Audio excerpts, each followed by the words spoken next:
STA TV, media syiar Islam. Bismillahirrahmanirrahim. Assalamualaikum warahmatullahi wabarakatuh. Waalaikumsalam warahmatullahi wabarakatuh. Alhamdulillah, wassalatu wassalamu ala rasulillah wa ala alihi wa sahbihi wa sallama tasliman katsira, amma ba'd. Fa ahlan wa sahlan wa marhaban bikum, ibu bapa, saudara dan saudari yang lun tuan cintai dan hormati, rahimani Allah wa iyyakum wa baraka fikum. Puji dan syukur tentunya seyogyanya selalu kita panjatkan kehadirat Allah Jalla wa Ala yang telah berfirman, wa in ta'uddu ni'matallahi la tahsuha innal insana ladzalumun kaffar. Dan kalaulah kalian menghitung-hitung akan nikmat Allah atas kalian, la tahsuha, niscaya kalian tidak akan mampu menghitungnya. Innal insana ladzalumun kaffar. Dan sesungguhnya manusia itu pelaku kezaliman dan kekufuran. Dan Allah Jalla wa Ala berfirman di dalam surat Yunus menjelaskan kepada kita nikmat yang paling besar dan nikmat yang harus kita berbangga, berbahagia serta gembira dengannya. Allah Jalla wa Ala berfirman, "Qul bi fadlillahi wa bi rahmatihi fabidzalika falyafrahu huwa khairum mimma yajma'un." Katakanlah, perintah dari Allah Jalla wa Ala kepada Nabi kita mengatakan kepada umatnya secara umum yang datang setelahnya dan kepada para sahabatnya yang hidup saat itu di sisi beliau secara khusus. Katakanlah, dengan fadlullahi dan rahmatnya, falyafrahu, hendaknya mereka gembira, mereka bangga, mereka senang, mereka bahagia. Karena fadlullah dan rahmatnya yang telah ia berikan kepada mereka itu lebih baik daripada dunia yang dikumpulkan oleh manusia. Al-Imam Ibn Al-Qayyim rahimahullahu ta'ala menerangkan bahwa telah masyhur di kalangan ulama tafsir as-salaf, mereka mengatakan bahwa ini maksud dengan fadlullah dan rahmatnya di dalam ayat ini, yang Allah katakan hendaknya mereka bergembira dengannya dan itu lebih baik daripada dunia yang dikumpulkan oleh manusia, adalah nikmat Islam atau tauhid dan nikmat menjalankan Islam dengan as-sunnah. Ini adalah dua nikmat yang paling besar, yang paling mahal, dan yang paling berarti bagi seorang hamba dari Allah Jalla wa Ala. Nikmat Islam, menyerahkan diri kepada Allah Jalla wa Ala dengan tauhid, dan nikmat menjalankan Islam dengan sunnah Rasulullah sallallahu alaihi wasallam. Karena tiada agama yang diterima oleh Allah Jalla wa Ala di sisinya selain Islam. Setelah Nabi sallallahu alaihi wasallam diutus, maka tidak ada satupun agama yang diterima oleh Allah Jalla wa Ala kecuali agama Islam yang dibawa oleh Rasulullah sallallahu alaihi wasallam. Allah berfirman, "Innad dina 'indallahil Islam." Sesungguhnya agama yang diterima di sisi Allah adalah Islam.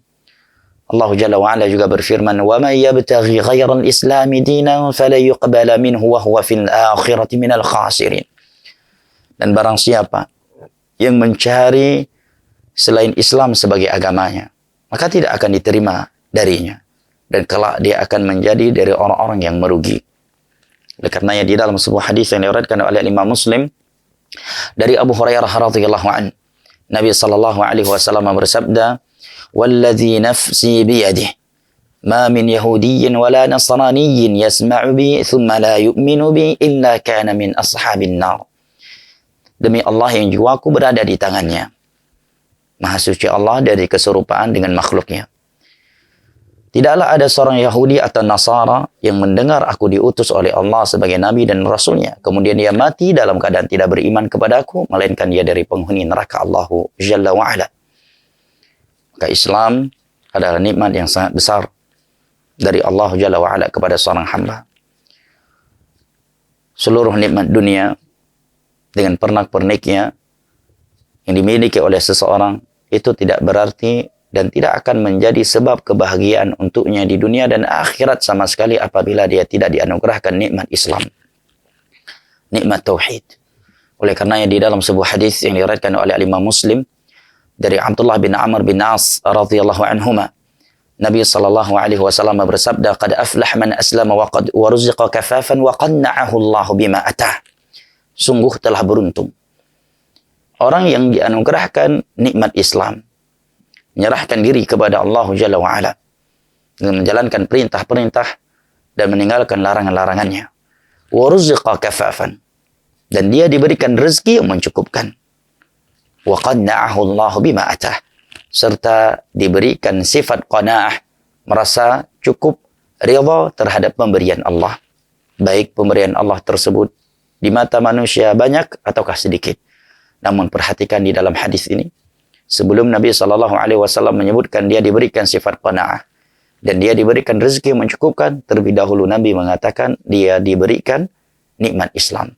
Ini menunjukkan kepada kita, apabila kita tidak diberikan anugerah Islam, menyerahkan diri kepada Allah Jalla wa'ala dengan menjalankan perintah-perintah dan meninggalkan larangan yang ada dalam Al-Quranul Karim dan hadis-hadis Nabi SAW yang sahih, maka sungguh kita belum beruntung dan tidak akan pernah beruntung. Walaupun manusia menilai kita orang yang paling beruntung, orang yang paling sukses, dan orang yang paling hebat di dunia ini. Demikian pula nikmat as-sunnah, nikmat menjalankan Islam dengan sunnah Rasulullah SAW. Karena Islam seseorang itu tidak akan benar, bahkan dia tidak dikatakan Islam, dan tidak akan diterima oleh Allah Jalla wa'ala apabila dia tidak menjalankan Islam dengan sunnah Rasulullah SAW. Allah Jalla wa'ala berfirman di dalam surat Ali Imran, "Qul in kuntum tuhibbuna Allah fattabi'uni yuhibbukum Allah wa yaghfir lakum dhunubakum innallaha ghafurur rahim." Katakanlah, perintah dari Allah kepada Nabi kita untuk mengatakannya kepada umatnya. Jika kalian benar-benar cinta kepada Allah, maka ikutilah aku. Niscaya Allah akan mencintai kalian dan akan mengampuni dosa-dosa kalian. Sesungguhnya Allah Maha Pengampun lagi Maha Pengasih. Ayat ini dengan jelas dan gamblang menerangkan kepada kita bahwa kita tidak akan pernah dicintai oleh Allah, dan kita belum benar-benar mencintai Allah sehingga kita mengikuti Rasulullah SAW dalam beraqidah, dalam beribadah dan muamalah. Allah Jalla wa'ala juga berfirman di dalam surat Al-Ahzab, "Laqad kana lakum fi Rasulillahi uswatun hasanah liman kana yarjullaha wal yawmal akhir wa dzakarallaha katsira." Sungguh telah ada suri teladan yang baik untuk kalian pada diri Rasulullah SAW, bagi kalian mengharapkan Allah, bertemu dengan Allah, mengharapkan perjumpaan dengannya, mengharapkan hari akhirat, dan banyak mengingat Allah Jalla wa'ala. Di dalam surat Al-Hasyr, Allah Jalla wa'ala juga berfirman, "Wa ma atakumur rasul fakhudhuhu wa ma nahakum anhu fantahu wattaqullaha innallaha syadidul iqab." Apa yang dibawa oleh Rasul kepada kalian tentang akidah, tata cara ibadah, halal dan haram, maka ambillah, terimalah, jangan kalian tolak, jangan kalian komentari, ya. Wa ma nahakum anhu fantahu, dan apa yang dilarang olehnya maka jauhilah, tinggalkanlah. Takutlah kalian kepada Allah, sesungguhnya Allah amat keras akan siksaannya. Oleh karenanya, mengikuti sunnah Rasulullah SAW dalam beribadah menjadi salah satu dari dua syarat diterimanya ibadah seorang hamba di sisi Allah Jalla wa'ala setelah syarat keikhlasan.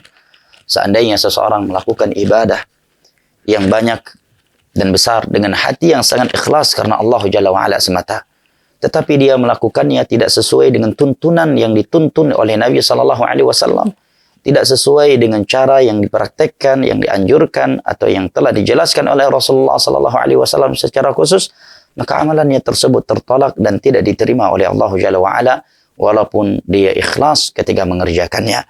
Di dalam sebuah hadis yang diriwayatkan oleh Imam Muslim dari Aisyah radhiyallahu anha, Ummul Mukminin, ibunda kita, beliau bersabda, "Man 'amila 'amalan laisa 'alaihi amruna fahuwa rad."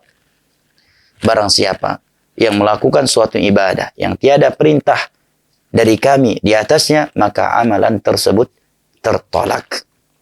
Oleh karenanya, Al-Imam Al-Barbahari di awal kitabnya Syarhus Sunnah mengatakan, "Al-Islamu huwa sunnah wa sunnatu hiyal Islam." Islam yang murni itu adalah as-sunnah, dan as-sunnah itulah Islam. Dan bahasa kalimat as-sunnah dalam bahasa para ulama dalam kitab-kitab akidah mereka Kata Imam Ibn Rajab Al-Hambali dalam kitabnya Jamil Ulumi wal Hikam, itu maknanya adalah beragama dengan mengikuti Al-Quranul Karim dan hadis-hadis Nabi SAW yang sahih dengan pemahaman para sahabat Nabi, para tabi'in dan tabi'ut tabi'in yang merupakan 3 generasi umat Islam terbaik dan yang telah direkomendasi oleh Rasulullah SAW di dalam sebuah hadis yang diriwayatkan oleh Imam Al-Bukhari dari Fadalah bin Umaid radhiyallahu an, khairun nasi qarni thumma alladhina yalunahum thumma alladhina yalunahum, sebaik-baik manusia adalah generasiku, itu para sahabat yang langsung bertemu dan beriman kepada beliau dan wafat di atas itu. Kemudian yang datang setelah mereka yaitu para tabi'in yang belajar langsung kepada para sahabat Nabi SAW. Kemudian yang datang setelah mereka yaitu tabi'ut tabi'in. Ini muqaddimah pertama yang ingin saya sampaikan sebelum kita masuk ke matan kitab, agar kita yakin, seyakin-yakinnya bahwa Islam dan menjalankan Islam dengan sunnah adalah nikmat yang paling berharga, yang paling mulia, dan yang paling sempurna dari Allah Jalla wa'ala kepada hambanya. Tanpa nikmat Islam dan sunnah, maka kehidupan seseorang hanya menambahkan dosa atasnya dan hanya mengantarkan dia ke dalam kebinasaan dunia dan akhirat. Poin yang kedua yang ingin saya sampaikan sebagai muqaddimah pendahuluan pembahasan matan kitab ini, bahwa tiada nikmat yang lebih berharga, yang lebih mahal, yang lebih berarti dan lebih dibutuhkan oleh seorang muslimah dan seorang muslim dan muslimah setelah nikmat al-Islam dan nikmat as-sunnah daripada nikmat ilmu agama. Karena dengan ilmu agamalah dia akan menjalankan Islam dan as-sunnah dengan cara yang benar. Dengan ilmu agamalah dia akan mampu menjaga 2 nikmat tersebut. Dan dengan ilmu agamalah dia akan mampu menyebarkan al-Islam dan sunnah Rasulullah SAW. Oleh karenanya Nabi SAW menyebutkan ilmu agama itu sebagai kunci kebaikan. Kebaikan dunia dan kebaikan di akhirat. Di dalam sebuah hadis yang diriwayatkan oleh Imam Al-Bukhari dari Muawiyah ibnu Abi Sufyan radhiyallahu an, Nabi SAW bersabda, "May yuridillahu bihi khairan yufaqihu fid din." Barang siapa yang Allah inginkan kebaikan baginya, maka Allah akan fahamkan ia tentang agamanya. Al-Hafidh Ibn Hajar Al-Asqalani yang merupakan salah satu dari ulama besar dalam madhab kita, madhab Asy-Syafi'i, mengatakan, "Man utiyal ilma faqad utiyal khaira kullahu wa man hurimahu fahuwal mahrum." Barang siapa yang telah diberikan ilmu agama, maka sungguh dia telah diberikan kebaikan yang sesungguhnya atau kunci kebaikan. Dan barang siapa yang diharamkan dari ilmu agama, maka sungguh dia adalah orang yang paling merugi di dunia ini. Dan ilmu agama akan menuntun kita ke surga Allah Jalla wa'ala. Enggan menuntut ilmu agama, sejatinya kita enggan dituntun ke surga Allah Jalla wa'ala. Di dalam sebuah hadis yang diriwayatkan oleh Imam Muslim dari Abu Hurairah radhiyallahu an, Nabi SAW bersabda, "Wa man salaka tariqan yaltamisu fihi ilma sahalallahu lahu bihi tariqan ila al-jannah." Dan barang siapa yang menempuh sebuah perjalanan. Perjalanan di sini mencakup perjalanan yang hissi dengan mengangkat langkah ke majelis-majelis ilmu agama, ataukah perjalanan yang maknawi dengan membuka atau menggunakan semua sarana yang bisa memberikan ilmu agama yang benar kepada kita. Sahalallahu lahu bihi tariqan ila al-jannah. Niscaya Allah akan mudahkan baginya jalan menuju syurga. Orang yang mau menuntut ilmu agama akan dibentangkan jalan-jalan menuju syurga kepadanya. Para malaikat Allah akan meletakkan sayapnya untuknya. Makhluk-makhluk Allah akan memohonkan ampunan untuknya. Dan sesungguhnya dia sedang mengumpulkan warisan para nabi. Di dalam sebuah hadis yang diriwayatkan oleh Imam Tirmidzi dari Abu Darda radhiyallahu an, Nabi sallallahu alaihi wasallam bersabda, "Wa man salaka tariqan yaltamisu fihi ilma, salakallahu lahu tariqan min turuqil jannah. Wa innal malaikata la tad'u ajnataha li talibil ilmi ridan bima yatlub. Wa innal 'alim la yastaghfiranna lahu man fi samawati wal ardi hatta al-hitani fi jawfil ma'. Wa inna fadla al-'alim 'ala al-'abid ka fadli al-qamari 'ala sa'iril kawakib laylatal badr. Wa innal 'ulama warathatul anbiya. Wa innal anbiya lam yuwarithu dinaran wala dirhama. Wa innama warathul 'ilm. Faman akhadhahu akhadha bihadhin wafir." Barang siapa yang menempuh sebuah perjalanan dalam rangka menuntut ilmu agama, maka Allah akan bentangkan untuknya jalan-jalan menuju syurga. Oleh karenanya jalan menuju syurga dengan salat tidak ada yang mampu menempuhnya kecuali orang yang berilmu dengan ilmu agama. Jalan menuju syurga Allah dengan zakat, dengan puasa, dengan haji dan ibadah-ibadah yang lainnya, itu semua tidak akan mampu ditempuh kecuali dengan ilmu agama. Barang siapa yang menempuh sebuah perjalanan menuntut ilmu dalam rangka menuntut ilmu agama, maka Allah akan bentangkan untuknya jalan-jalan menuju syurga. Semua jalan menuju syurga itu akan terbentang kepada siapa saja yang menuntut ilmu agama. Sesungguhnya para malaikat Allah meletakkan sayap-sayapnya untuk seorang penuntut ilmu agama karena cinta, ridha terhadap apa yang sedang dia lakukan dari menuntut ilmu agama. Sesungguhnya orang yang memiliki ilmu agama akan dimohonkan ampunan untuknya oleh makhluk Allah yang di langit, yang di bumi, bahkan ikan-ikan yang ada di dalam air. Sesungguhnya keutamaan seorang alim, seorang yang berilmu di atas ahli ibadah, yang sangat saleh, tetapi dia bukan alim. Perbedaan antara mereka berdua itu seperti bulan purnama dengan seluruh bintang yang ada di angkasa. Jumlah bintang yang begitu banyak, ribuan, bahkan dengan jumlah yang tiada yang mengetahuinya kecuali Allah, tak dapat mengalahkan cahaya satu bulan purnama. Demikian pula, ribuan orang saleh, ribuan ahli ibadah, tidaklah lebih bermanfaat daripada satu alim. Kemudian Nabi menyatakan sesungguhnya para ulama adalah pewaris para Nabi. Karena sesungguhnya para Nabi tidak mewariskan dinar dan dirham. Tetapi yang mereka warisi adalah ilmu agama. Barang siapa yang mengambilnya, maka sungguh dia telah mengambil sebuah keberuntungan yang sangat besar. Nah, maka hendaknya kita semangat dan selalu semangat menuntut ilmu agama. Dan apabila kita telah mengetahui besarnya keutamaan ilmu agama dan bahwa ilmu agama adalah nikmat terbesar setelah nikmat tauhid dan nikmat as-sunnah, maka hendaknya kita istiqamah di dalam menuntut ilmu agama, semangat di dalam mempelajarinya dan berta'awun, saling berpartisipasi agar ilmu agama ini tetap tersebar dan mudah kita pelajari. Seperti adanya media-media ilmu agama seperti radio Syiar Tauhid Aceh, radio yang lainnya, adanya media-media online lainnya yang kita pastikan selalu mensajikan ilmu agama ya, yang berdasarkan dari Al-Quran dan As-Sunnah ya. Dan kedisiplinan media tersebut, maka jangan lupa untuk kita menanamkan saham akhirat kita bersama media-media tersebut ya, sehingga dengan itu ilmu agama tersebar di tengah-tengah kaum muslimin dan kita pun mudah mempelajarinya. Contohnya pada kesempatan kali ini, bagi yang sedang di dalam kendaraan mobil, ibu-ibu atau selain ibu-ibu yang sedang di rumah duduk santai sambil masak ya, sambil melakukan pekerjaan rumah tangganya, ia bisa mendengarkan ilmu agama yang disajikan oleh radio Syiar Tauhid Aceh 96,1 FM maupun jamaah ibu bapak saudara-saudari yang saya cintai lainnya yang menonton kajian ini melalui internet ya, streaming atau live ya, dengan media yang ada. Ini adalah nikmat dari Allah Jalla wa'ala. Mungkin zaman dahulu seseorang tidak mungkin menuntut ilmu agama kecuali dia harus keluar dari rumah.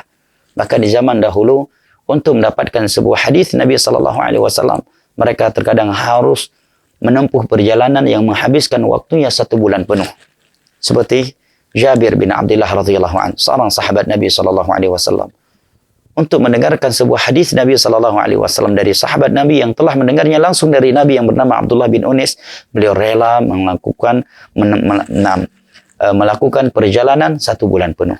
Dan kita walillahilhamd dengan ada media radio seperti ini ya, media-media ilmu agama lainnya, media yang selalu mensajikan Al-Quran dan As-Sunnah dengan pemahaman para salaf, yang mensajikan kepada kita petuah-petuah ulama Islam ya, dengan mudah kita bisa mendengarnya. Ini adalah nikmat yang hendaknya kita syukuri, yang hendaknya kita saling berpartisipasi ya dengannya. Yang memiliki ilmu dengan ilmunya, yang memiliki waktu dengan waktunya, yang memiliki harta maka dengan hartanya. Hendaknya kita ya semuanya merealisasikan firman Allah Jalla wa Ala, wa ta'awanu 'alal birri wat taqwa, dan saling tolong menolonglah kalian di atas kebajikan dan ketakwaan.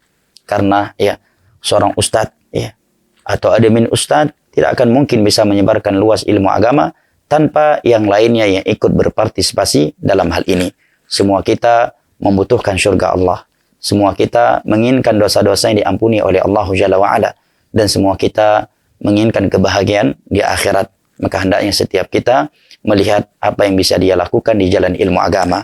Jika dia mampu melakukan suatu kebaikan dengan harta, dengan kekuatan, dengan ilmu, atau hal yang lainnya, maka hendaknya ia lakukan.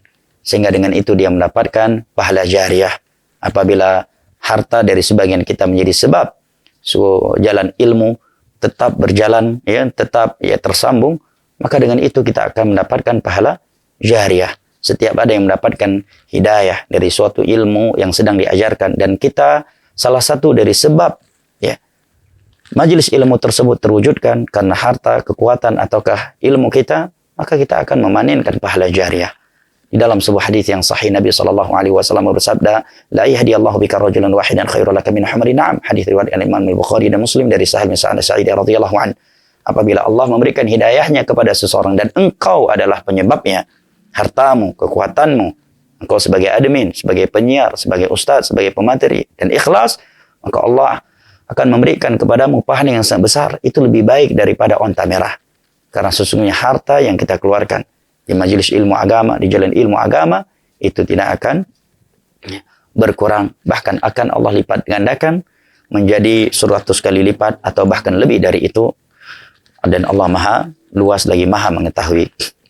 Baik, ini anak ingatkan karena terkadang kita lupa ya, ketika semangat menuntut ilmu agama bahwa kita butuh saling bahu-membahu, saling tolong-menolong di antara kita agar jalan ilmu agama itu tetap ya terjaga, tetap berjalan, dan tetap tersambung serta tersebarkan di tengah-tengah manusia. Baik, ini beberapa muqaddimah saya sampaikan sebagai pendahuluan di kajian perdana kita membahas kitab Matan Kitab Tauhid.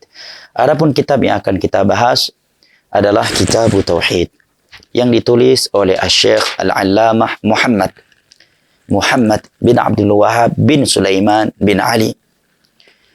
Beliau dari kabilah Bani Tamim.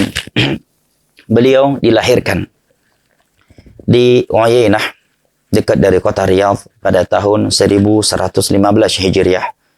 Beliau telah menghafal Al-Quranul Karim. Ya, dan beliau masih kecil, belum baligh. Di bawah umur 10 tahun. Ayah beliau adalah seorang ulama, qadhi di Uyainah saat itu. Dan beliau telah belajar ya, di sisi sekian para ulama yang ada saat itu. Kemudian beliau diwafatkan oleh Allah Jalla wa'ala pada tahun 1206 Hijriah. 1206 Hijriah. Maka boleh dikatakan beliau hidup dan wafat di abad ke-12 Hijriah. Beliau mengajak manusia untuk mengikuti Al-Quran dan As-Sunnah dengan pemahaman para salaf. Meluruskan akidah sebagian kaum muslimin yang telah rusak di saat itu. Maka beliau mengajak mereka untuk menggantungkan atau memurnikan ketergantungan hati mereka kepada Allah Jalla wa'ala semata. Bukan kepada kuburan-kuburan yang keramat atau yang dikeramatkan. Tidak pula kepada pohon-pohon yang dikeramatkan. Beliau mengajak mereka untuk beribadah kepada Allah Jalla wa'ala dengan mengikuti sunnah Rasulullah SAW. Bukan dengan adat, istiadat, budaya, mengikuti mayoritas manusia, atau dengan cara-cara yang bid'ah, yang tidak sesuai dengan tuntunan Nabi SAW. Sehingga dakwah beliau ini mengakibatkan persatuan di tengah-tengah kaum muslimin di atas tauhid dan as-sunnah. Membuat mereka yang sebelumnya berpecah belah dalam berakidah, yang sebelumnya mereka beraneka ragam dan saling berselisih dalam beribadah kepada Allah Jalla wa'ala, maka menjadi sama, menjadi satu dengan sunnah Rasulullah SAW. Dan ini tidak diinginkan oleh orang-orang kafir. Ya, baik Inggris yang sedang menjajah sebagian negeri kaum muslimin sana itu, ataukah selainnya. Maka berbagai fitnah diutarakan kepada beliau untuk menjauhkan manusia dari Al-Quran dan As-Sunnah yang dibawa oleh beliau.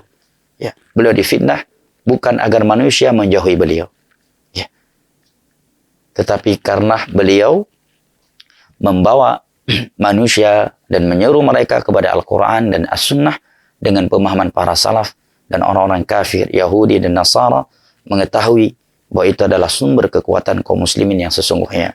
Dan apabila kaum muslimin telah kembali kepada Al-Quran, kembali kepada sunnah Rasulullah sallallahu alaihi wasallam dengan pemahaman para salaf, maka tunggu Allah akan memberikan kepada mereka kejayaan yang telah Allah berikan kepada generasi awal umat Islam yang berpegang teguh dengan Al-Quran dan As-Sunnah, yang dikatakan oleh Imam Malik, la yusliha akhir hadhil ummah illa bima aslaha awwalaha. Sungguh tiada sesuatu yang bisa memperbaiki umat Islam ini kecuali sesuatu yang telah memperbaiki generasi awal umat Islam ini.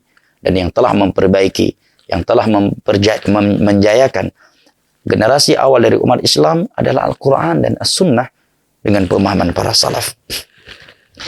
Adapun tuduhan-tuduhan yang seringkali diutarakan kepada beliau, dikatakan beliau haus darah, beliau sumber paham radikal, beliau pemecah belah umat, beliau membawa ajaran Wahabi, ya, beliau menghalalkan darah-darah kaum muslimin dan sebagainya. Itu semua adalah tuduhan-tuduhan dusta. Tidak ada satupun dari mereka yang mengucapkan atau mengutarakan tuduhan-tuduhan keji tersebut kepada beliau yang mampu mendatangkan bukti yang ilmiah dan mu'tabar. Tidak ada ya bahan yang mereka sampaikan kecuali cerita-cerita palsu, ya, dan riwayat-riwayat yang tidak dapat dipertanggungjawabkan sanadnya. Maka saya katakan kepada siapa saja yang mengutarakan tuduhan-tuduhan seperti yang di atas kepada beliau, atau kepada siapa saja yang masih mempercayai tuduhan-tuduhan tersebut ada pada diri beliau, maka saya katakan Allah Jalla wa'ala berfirman, ma yalfidhu min qawlin illa ladaihi raqibun atid. Takutlah kita kepada Allah, sesungguhnya tiada satupun ucapan yang keluar dari mulut kita kecuali ada malaikat yang mencatatnya. Siapkah kita diperkarakan oleh Allah Jalla wa'ala di hari kiamat? Kita menghadap kepada Allah seorang diri dan sebagai hamba sahaya, kemudian Allah memperkarakan kita karena kita telah mengutarakan banyak cacian, celaan, tuduhan dan berbagai fitnah kepada saudara kita muslim, apalagi kepada seorang ulama. Tidakkah kita khawatir pahala ibadah kita akan hilang? Allah Jalla wa'ala ambil, kemudian Allah berikan kepada orang-orang yang telah kita fitnah, yang telah kita cela, dan yang telah kita tuduh dengan berbagai tuduhan yang keji. Ini yang pertama. Yang kedua, apa landasan Anda dalam menyesatkan Syekh Muhammad bin Abdul Wahhab At-Tamimi An-Najdi rahimahullahu ta'ala? Adat istiadat, mengikuti penilaian mayoritas manusia, ataukah Al-Quran dan As-Sunnah dengan pemahaman para salaf yang Anda jadikan sebagai landasan Anda di dalam menilai beliau ini sesat atau tidak? Apabila jalan mayoritas manusia adalah landasan Anda di dalam menilai beliau dan selainnya dengan kesesatan atau dengan kebenaran, maka sungguh Anda telah berada di dalam kesesatan. Karena Allah Jalla wa'ala berfirman, wa in tuti' aktsara man fil ardi yudhilluka an sabilillah.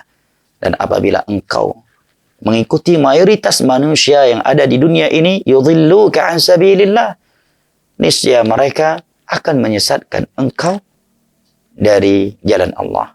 Ataukah katanya dan katanya yang menjadi landasan Anda? Guru kami, dan guru-gurunya lagi mengatakan demikian dan demikian. Kalau demikian, ya, apa bedanya dengan sikap jahiliyah yang ketika mereka disuruh kepada Al-Quran dan As-Sunnah, kemudian mereka menyatakan inna wajadna aba'ana ala ummati wa inna ala atharihim muqtadun. Kami telah mendapati nenek moyang kami, pendahulu kami sudah seperti ini, dan kami hanya mengikuti mereka. Ingatlah, Allah Jalla wa'ala berfirman, وَلَا تَقْفُ مَا لَيْسَ لَكَ بِهِ عِلْمٍ إِنَّ السَّمْعَ وَالْبَصَرَ وَالْفُؤَادَ كُلُّ أُولَٰئِكَ كَانَ عَنْهُ مَسْئُولًا. Jangan sekali-kali engkau menyikapi sesuatu tanpa ilmu. Sesungguhnya pendengaran, penglihatan, dan hati itu kelak akan ditanya. Dan Nabi SAW bersabda, Al-bayyinatu 'alal mudda'i wal yaminu 'ala man ankar.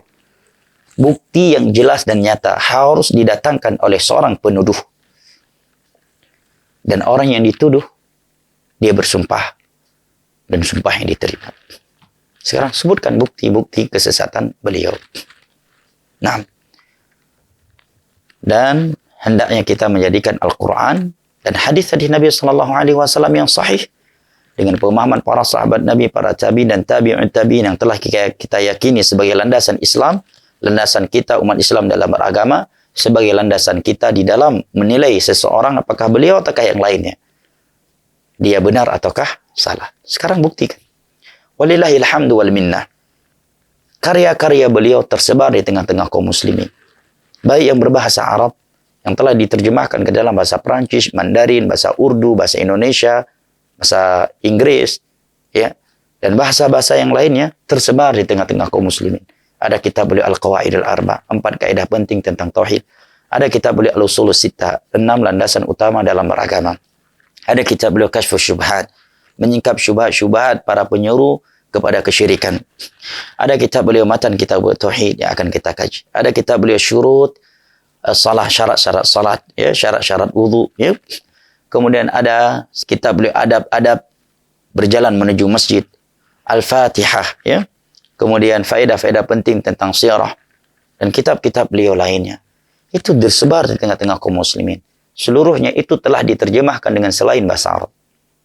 Baik ke dalam bahasa Indonesia, bahasa Inggris, paling banyak ke dalam bahasa Indonesia, bahasa Inggris, bahasa Mandarin, dan bahasa Perancis, serta bahasa Urdu. Coba buktikan dari kitab-kitab beliau tersebut bahwa beliau, ya, memiliki kesesatan dan bahwa beliau menyeru kepada kebatilan, bahwa beliau menyuruh manusia kepada paham yang radikal, bahwa beliau menghalalkan darah kaum muslimin. Buktikan dengan ilmiah.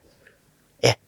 Apabila Anda benar-benar seorang doktor dan layak diberikan kedoktoran kepada Anda, apabila Anda benar-benar seorang profesor, Anda seorang yang akademis, yang mana seorang akademis itu berbicara dengan ilmiah, bersikap dengan sikap yang ilmiah. Jika benar-benar Anda seorang yang akademis, seorang doktor, ya, seorang S2, S3, atau seorang, ya, profesor, atau bahkan Anda sudah dianggap sebagai ulama karismatik, ini buku-buku beliau, kumpulkan. Kumpulkan. Baik yang berbahasa Arab ataupun dengan selain bahasa Arab. Dan tolong buktikan di mana letaknya kesesatan beliau. Dan jadikan Al-Quran dan As-Sunnah dengan pemahaman para salaf sebagai landasan kita di dalam menulis beliau dan selainnya. Ya, jangan suka membodoh-bodohi kaum muslimin. Nah, mungkin ada yang bertanya, kalau memang beliau tidak sesat, Ustaz, lalu kenapa beliau sering disesatkan dan sering dituduh? Maka saya katakan, Nabi saja dituduh dengan berbagai ketuduhan yang keji. Apakah menunjukkan beliau sesat? Abu Bakar, Umar, Uthman, Ali dituduh dengan kesesatan, ketidakadilan. Apakah tuduhan itu benar? Umar bin Khattab radhiyallahu anhu dituduh nepotisme. Uthman bin Affan dan Ali bin Abi Thalib mati syahid di tangannya sebagian kaum muslimin yang memberontak kepada beliau. Apakah menunjukkan beliau sesat? Ya, Imam Syafi'i pernah dituduh Syiah karena menyuruh manusia untuk mencintai Ahlul Bait. Dan di waktu yang sama beliau dituduh sebagai orang yang membenci para sahabat Nabi karena beliau mengajak manusia mencintai Ahlul Bait oleh kaum Nasibah. Imam Ahmad, salah satu dari 4 Imam Hambali, beliau pernah dipenjara oleh pemerintah di masa itu selama 4 periode. Sehingga membuat sebagian tulang rusuknya patah karena dicambuk dengan cambukan yang cukup keras oleh para algojo. Kemudian beliau dilepaskan. Apakah karena beliau sesat dan tuduhan itu benar adanya? Tidak ada kesalahan yang beliau lakukan kecuali karena beliau mengajak manusia kepada jalan yang lurus, mengikuti Al-Quran dan As-Sunnah dengan pemahaman para sahabat Nabi Sallallahu Alaihi Wasallam. Simpelnya, bagi orang yang akademis, yang sering melakukan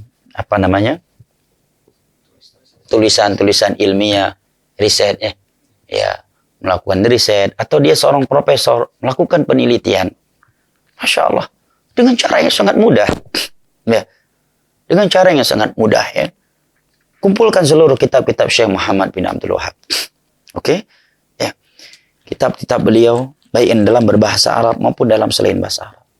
Setelah Anda kumpulkan, buktikan dalam kitab beliau mana, cetakan apa, tahun berapa cetakannya, dalam berbahasa apa.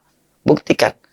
Dari kitab-kitab beliau tersebut, beliau mengkafir-kafirkan kaum muslimin, beliau menghalalkan darah kaum muslimin, beliau membolehkan pemberontakan kepada kaum muslimin, beliau membunuh kaum muslimin, buktikan.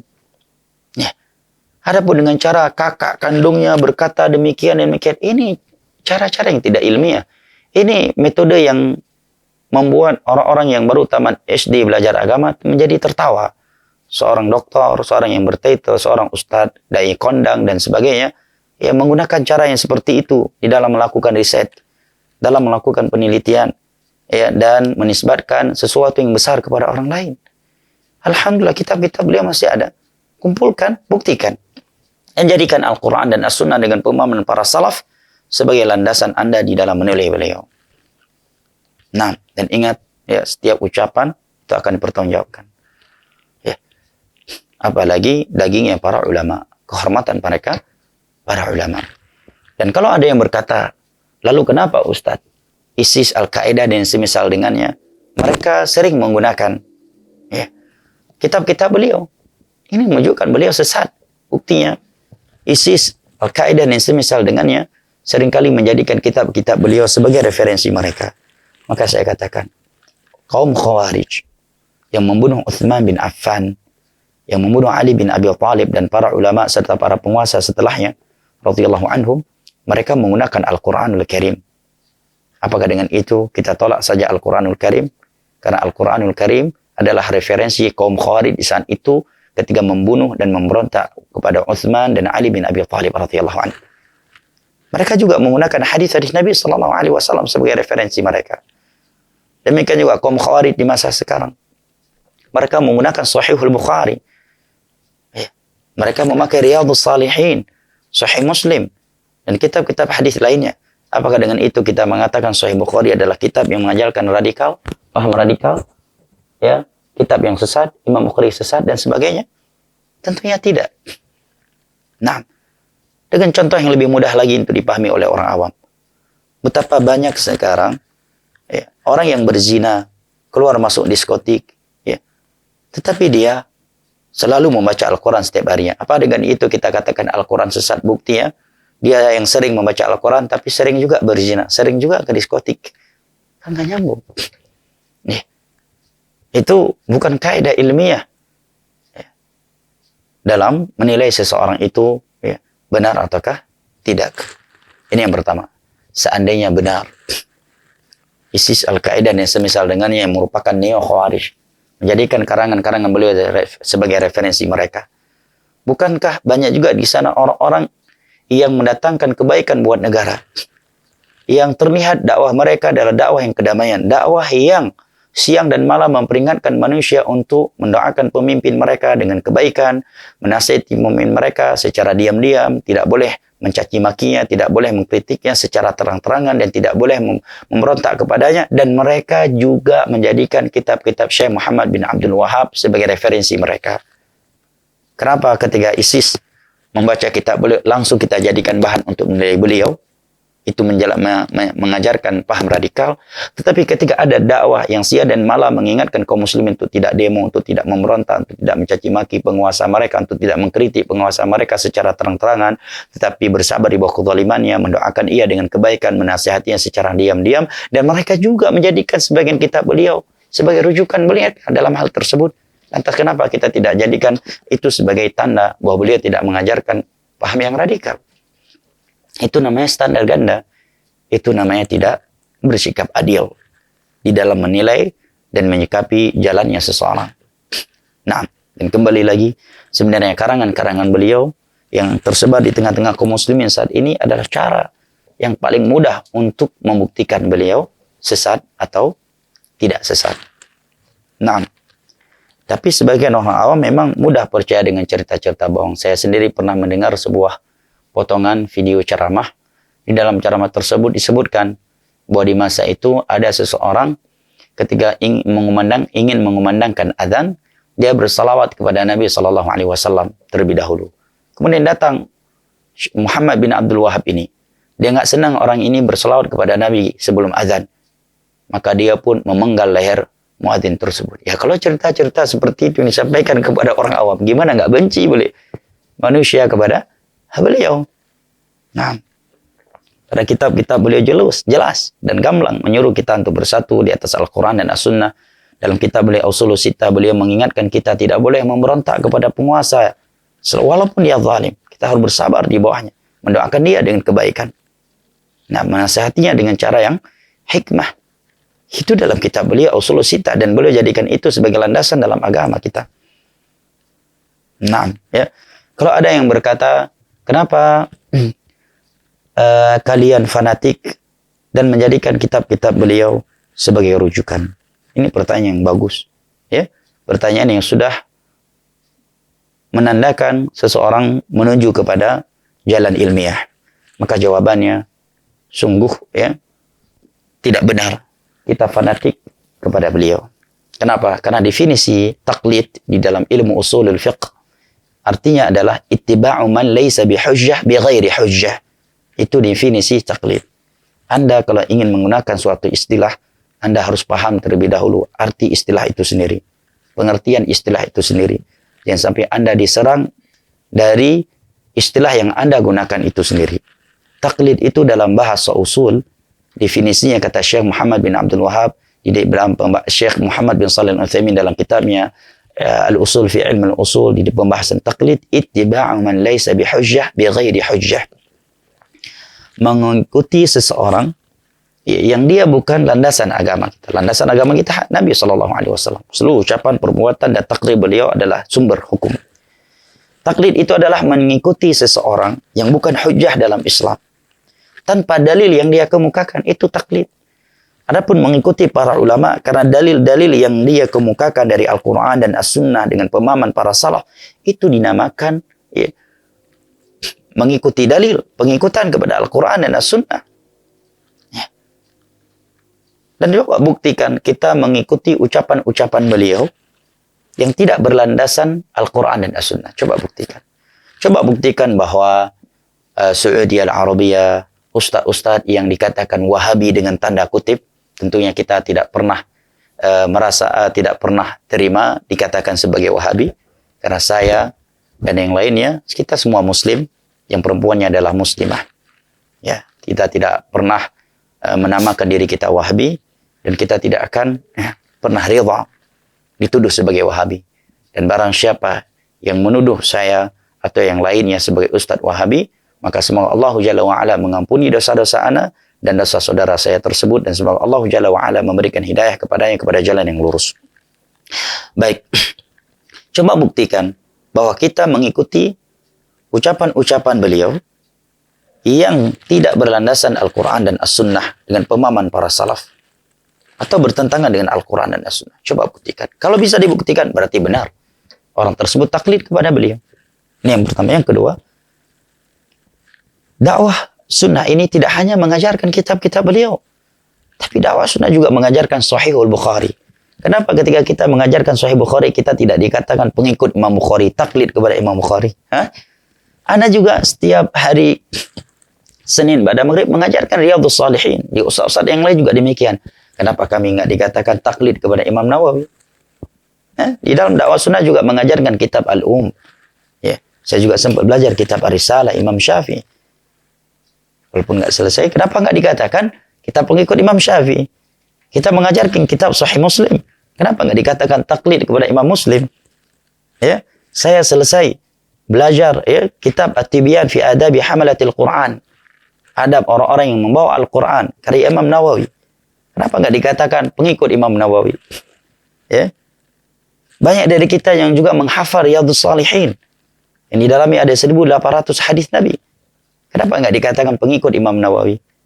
Lantas begitu mengajar 1-2 kitab Syekh Muhammad Abdul Wahhab yang mungkin sebulan sekali atau seminggu sekali, langsung dikatakan taklid kepada Syekh Muhammad Abdul Wahhab. Ini cara-cara yang tidak ilmiah. Kalau yang mengatakannya orang awam, ini hal yang kita maklumi. Tapi kalau yang mengatakannya orang yang akademik, akademisi, ya, orang yang bertitel S1, S2, S3, tapi penilaiannya esteller, ini memalukan. Nah, ini tidak ilmiah, ya, ini tidak adil, ya, ini tidak insaf di dalam menilai dan menyikapi orang lain. Nah, barakallahu fik, ini sebagai muqaddimah dan pendahuluan kitab. Adapun matan kitab, maka insyaallah taala kita kaji pada episode berikutnya, Abu Talha. Jika waktu masih sisa, saya persilakan kepada aku Abu Talha. Antum Abu Talha atau Abu apa? Abu Talha, Ustaz. Abu Talha. Sebelumnya ada kunyah lain ya? Ada, Ustaz. Abu Farhan. Abu Ustaz. Farhan. Saya persilakan kepada akhuna Abu Talha, Baik. jika waktu masih sisa untuk menyampaikan mungkin ada kritikan, masukan atau hal lain yang telah masuk. Mungkin waktu 10 menit lagi ya. Ya, jazakallah khair, Ustaz. Ada beberapa pertanyaan yang masuk, Ustaz. Mungkin kita langsung ke pertanyaan saja.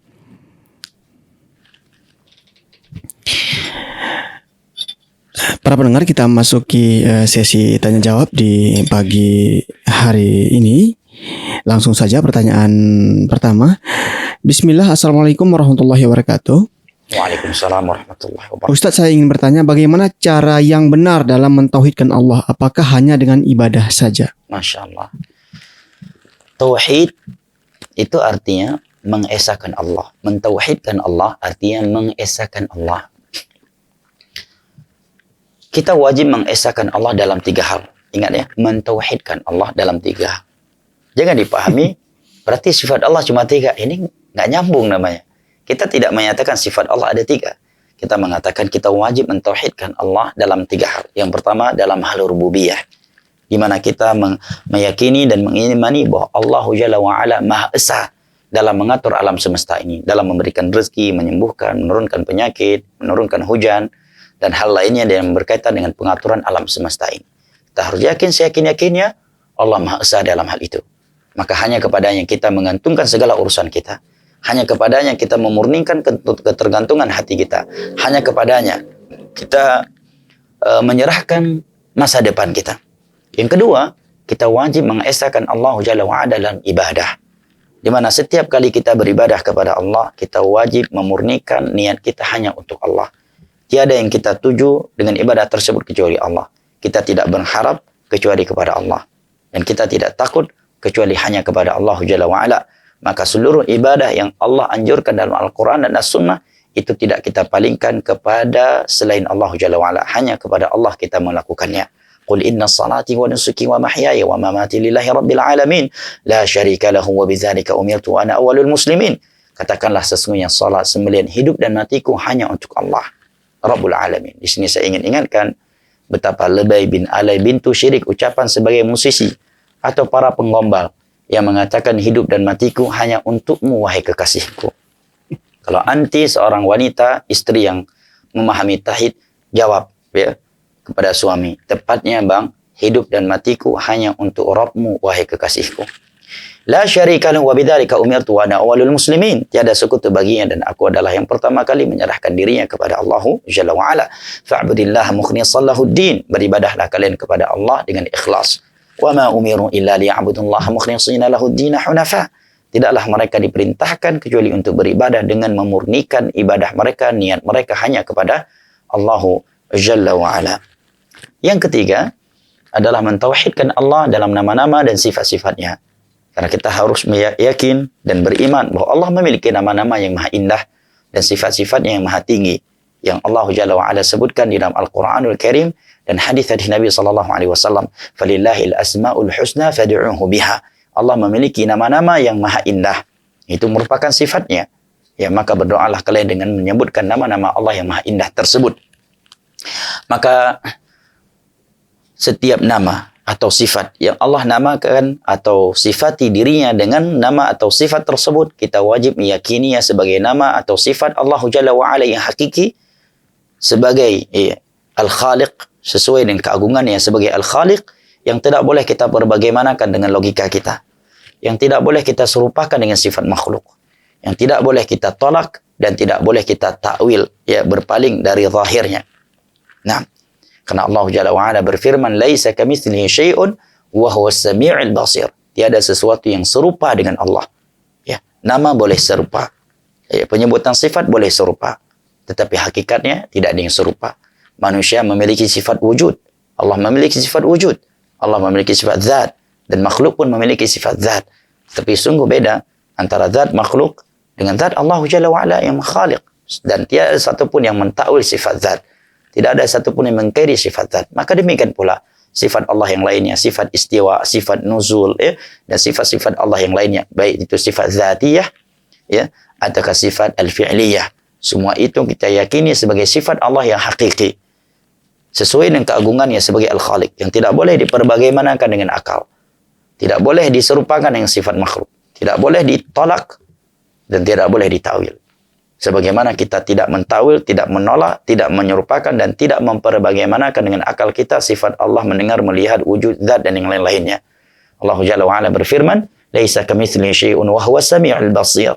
Tiada sesuatu yang serupa dengan Allah dan Allah Maha mendengar lagi Maha melihat. Sebagaimana kita menerima bahwa Allah memiliki sifat mendengar dan melihat dan kita tidak mentakwilnya.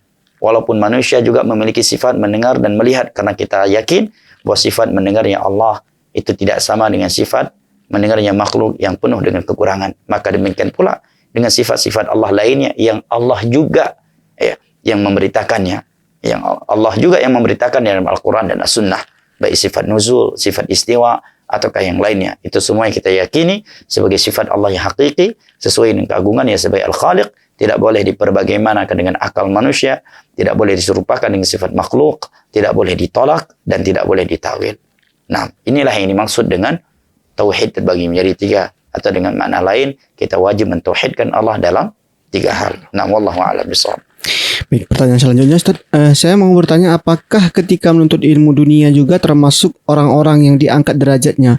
Karena dosen saya selalu menyuruh saya semangat belajar berlandaskan ayat tersebut. Nah, barakallahu fiik. Para ulama Islam di antara Imam Nawawi rahimahullah ta'ala menyatakan seluruh pujian yang ada dalam Al-Quran dan hadis terhadap ilmu agama itu adalah dalam Al-Quran dan As-Sunnah itu adalah ilmu agama. Karena Al-Quran dan hadis membahas tentang agama. Adapun ilmu dunia, maka seseorang mendapatkan pahala atau tidaknya itu sesuai dengan bentuk ilmu agama, bentuk ilmu dunia yang dia pelajari dan manfaatnya. Hanya dari sisi itu. Misalkan dia mempelajari ilmu teknik untuk bisa membangun bangunan yang bermanfaat buat dia dan kaum muslimin. Maka dia mendapatkan pahala dari sisi itu. Bukan karena keteknikan itu sendiri sebagai ilmu yang dipuji secara zatnya. Nah, oleh karenanya di dalam ilmu dunia Nabi katakan antum a'lamu bi umuri dunyakum. Kalian lebih berilmu daripadaku tentang ilmu dunia. Seandainya ilmu dunia secara zatnya itu dipuji dan dianjurkan, tentunya Nabi dan para sahabatnya lebih berilmu daripada Yahudi, Nasara dan kaum musyrikin di masa itu tentang dunia. Tentang dunia dan yang lainnya. Akan tetapi seseorang akan mendapatkan pahala di sisi Allah atas ilmu dunia yang dia pelajari apabila niatnya itu baik. Niatnya itu baik, dan hal tersebut bermanfaat buat agamanya. Wallahu ta'ala a'lam bishawab, wal ilmu indallah. Pertanyaan selanjutnya Ustaz.